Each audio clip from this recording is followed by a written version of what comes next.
What's up guys? Welcome back to my channel John and Drinks, kung saan tutulungan ko kayo ng tips and tutorials on how to make drinks, cocktails, mocktails, and learn about bar. So if you're new to this channel guys, please don't forget to click the like and subscribe button, and let's make some cocktails guys.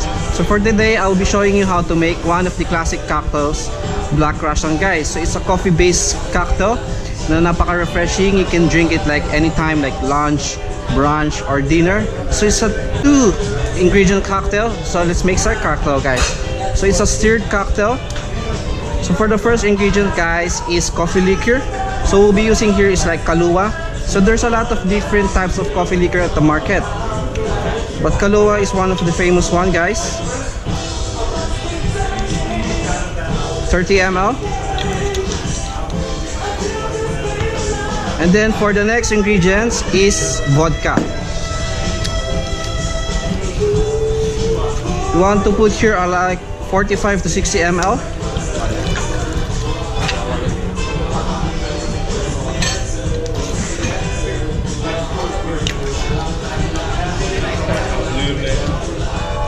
Let's put ice to our mixing glass.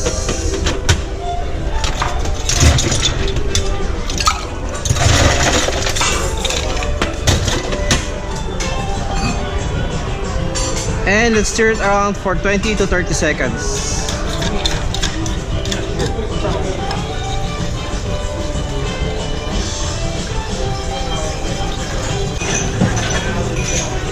You want your cocktail to be ice and cold guys. So usually like 20 to 30 seconds the ideal time for stirring drinks.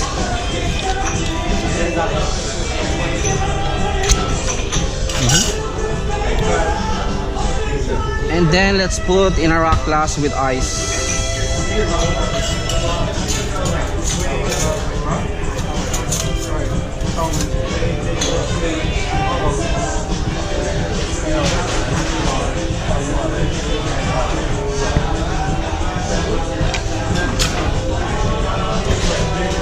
And let's top with cream. Any cream guys, pwede nyo gamitin dito.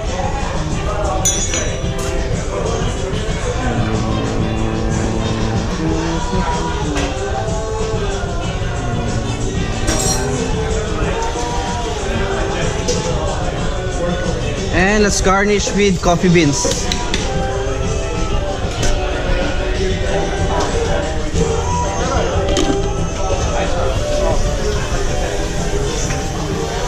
Two to 3 coffee bean guys is enough na yun.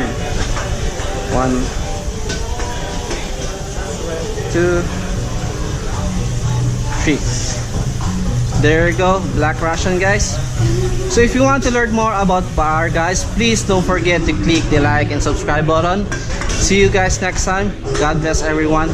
Thank you. Cheers.